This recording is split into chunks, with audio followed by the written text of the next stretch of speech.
আজকে কিন্তু অনেক সকালবেলা উঠেছি। অনেক সকালবেলা বলতে ৫টার সময় উঠেছিলাম। কিন্তু ৫টার সময় কেন উঠেছিলাম জানো? আর সারারাত কারেন্ট ছিল না।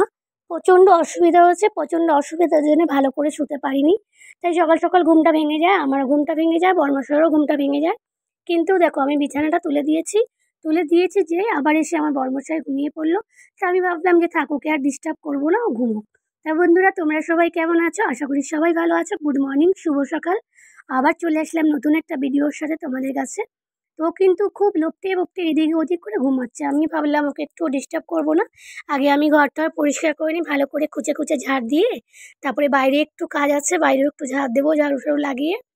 তারপর যাবো রান্নার কাছে। রান্নার কাছে গিয়ে তারপরে আমি আগে জামা কাপড়গুলো মেলে নিই। জামা কাপড়গুলো কেচে দিয়েছিলাম।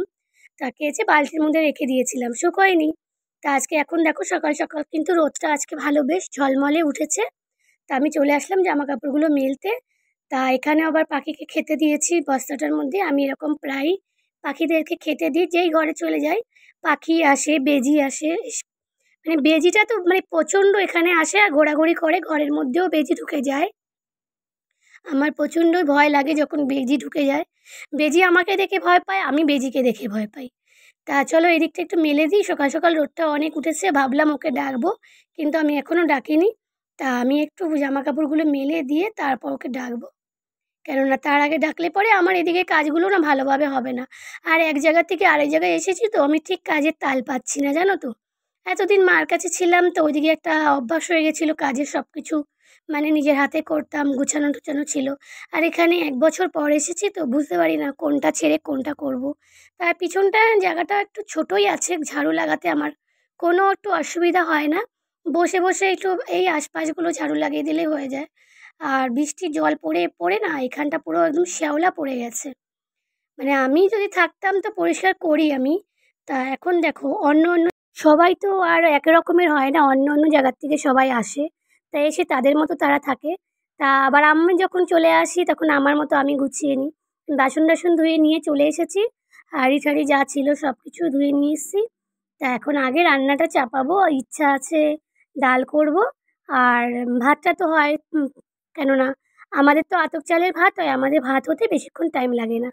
এই বসিয়ে যদি বাইরে কোনো কাজ করতে যাই এসেই দেখি ভাত হয়ে গেছে।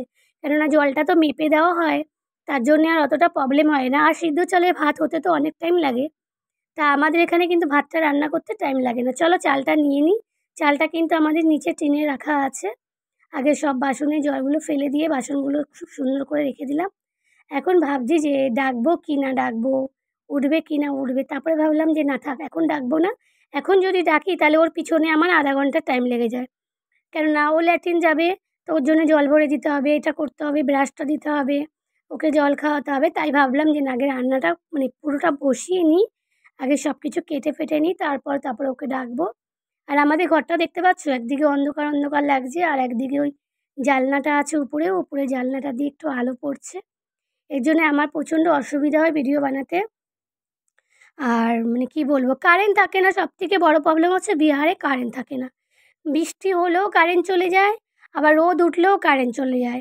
মানে কারেন্টের কোনো ভরসা নেই, জানো তো। তা আমি আবার এখানে সবজিগুলো নিয়ে আসলাম। কালকে ছেলে বাজার করেছিল, কুঁদরি নিয়ে এসেছিলো। তা কুঁদরিগুলো লম্বা লম্বা করে কেটেছি, কেননা ডালের সাথে না লম্বা লম্বা করে কুঁদরি ভাজা মানে ভালো লাগে বেশ। এটাকে একটু গরম মশলা দিয়ে ভাজবো। গরম মশলা বলতে আমাদের ওখানে সাই গরম মশলা পাওয়া যায়, তো এখানে আবার গোল্ডি মশলা পাওয়া যায়। তা গোল্ডি মশলা দিয়ে ভাজলে খুব ভালোই লাগে। তা তার সাথে একটু আলু কেটে নেব, কেননা আমি তো আবার কুঁদরি ফুদরি ভাজা ভালো খাই না। তা একটু আলু কেটে নিলে কী হবে, আমি একটু আলু ডালের সাথে একবারে সিদ্ধ বসিয়ে দেবো। তা আলুটাও চোখা বানিয়ে নেবো খুব সুন্দর করে। আর আমার ছেলেও কিন্তু কুঁদরি ভাজা খেতে ভালোবাসে না, তাও নিয়ে এসেছে। মানে ও এনেছে কিন্তু কুঁদরি, ও যখন বাজারে আনে কুঁদরি আনে, কখনো ভুলে বলে দেয় মা আমি নেনুয়া এনেছি। মানে আমিও সেটাই ভাবি যে হয়তো নেনুয়া এনেছে, সকালবেলা উঠে দেখি অন্য কিছু আনা হয়েছে। তা এখানে 4টে আলু নিয়ে নিয়েছি, আলুগুলো কেটে আর খুব সুন্দর করে ধুয়ে, কুঁদরিটা আমি আগেই ধুয়ে নিয়েছিলাম কল থেকে। কেননা কুঁদরি ধুয়ে কাটলে পরে তা ওটাকে মানে কি ভালো করে ভাজা যায়। আর কাটার পর তো জানোই যেরকম ভেন্ডি লদবদে করে, ঠিক সেরকমই এটাও লদবদ লদবদ করে। তাই এখন আগে ধুয়ে বাজে নিয়েছি। বেলা তা 11টা। চলো আমার বর্মশাই এবার উঠে সকালবেলা ওকে একবার উঠে তারপরে আবার ঘুমিয়ে পড়েছিল, কেননা সারা রাত ঘুম হয়নি। কারেন্ট এসেছিল তা ঘরে একটু ঘুমিয়েছিল, মর্টিন জ্বালিয়ে দিয়েছিলাম। এই জাস্ট উঠলো, উঠে বাইরে গেল। আর আমার বিছানাটার অবস্থাটা একবার দেখো, এত গরমেও নাকি কম্বলটা গায়ে দিয়ে ঘুমিয়েছিল, বুঝতে পারছো? দেখো এখন ঘুম থেকে উঠেছে, তা একটা প্রোগ্রামের জন্য লোক এসেছে, তা এখন যাচ্ছে। তাহলে বোঝো এত বেলা অবধি কি কেউ ঘুমায়? নাই ঘুমায়। হ্যাঁ না ঘুমায় কেউ এত বড় অবধি, বিহারি বাবু? নাই গো। হ্যাঁ, আমার রান্না বান্নাও কমপ্লিট হতে চললো আর তুমি ঘুমাও। বাইরে গেল। আর আমার দেখো এইদিকে রান্না বসিয়েছি, ডাল বসিয়ে দিয়েছি। ডালের মধ্যে আমি কিছুটা আলুও দিয়ে দিয়েছি, কেননা ওই কুদরি ভাজাটা করব, আর এই জন্য ডালের মধ্যে কটা আলু ছেড়ে দিয়েছি। আর এখানে ডাল দেখো, আমাদের এখানে মসুর ডালও খাওয়া হয় না, এখানে খাওয়া হয় রহড়ের ডাল। এই ডালটা নাকি প্রচণ্ড ভিটামিন, এর জন্য সবাই, সব বিহারি মানুষরা এই ডালটাই খায়। আর আমার ভাতও কিন্তু হয়ে গেছে, রান্নাটা দেখেছো? আমার রান্নাটা হয়ে গেছে। এবার কুদরিটা ভাজবো আর আলুটা চোখা বানাবো, তাহলে আমার রান্নাটা কমপ্লিট হয়ে যাবে। চলে আসলাম কিছু জামা প্যান্ট নিয়ে। আজকে কিন্তু অনেক দিন পর বিহারে ঝলমলে রোদ দেখতে পেলাম, তা আবার সকাল সকাল খুব সুন্দর ঝলমলে রোদ এসে মানে উঠেছে।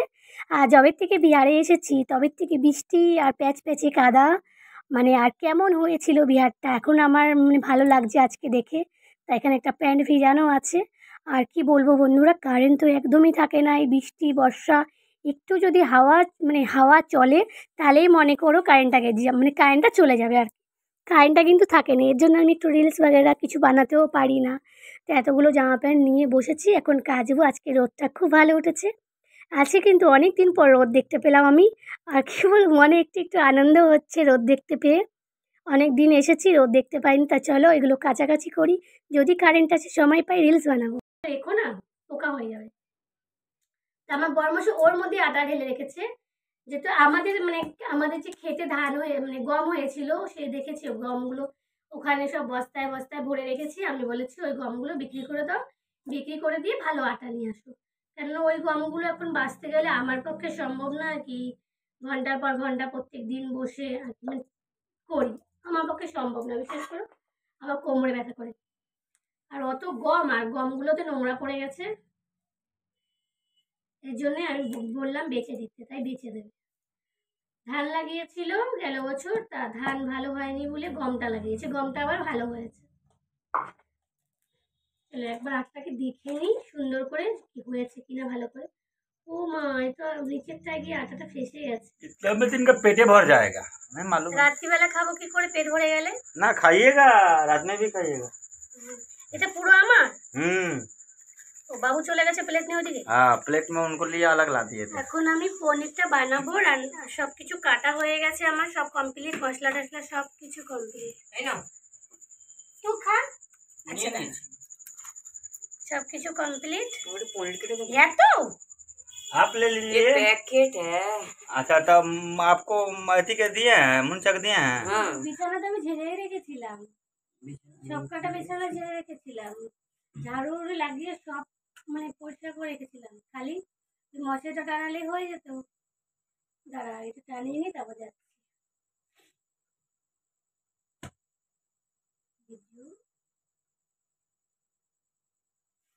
অনেক রাত হয়ে গেছে, বাবা রে বাবা, 11টা বাজে।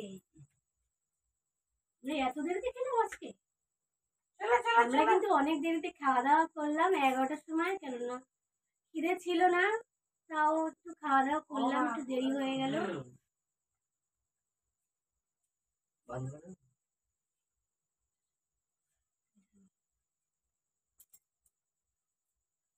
আস্তে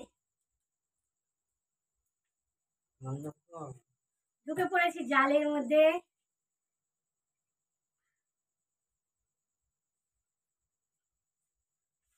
গুড নাইট, শুভরাত্রি, টাটা।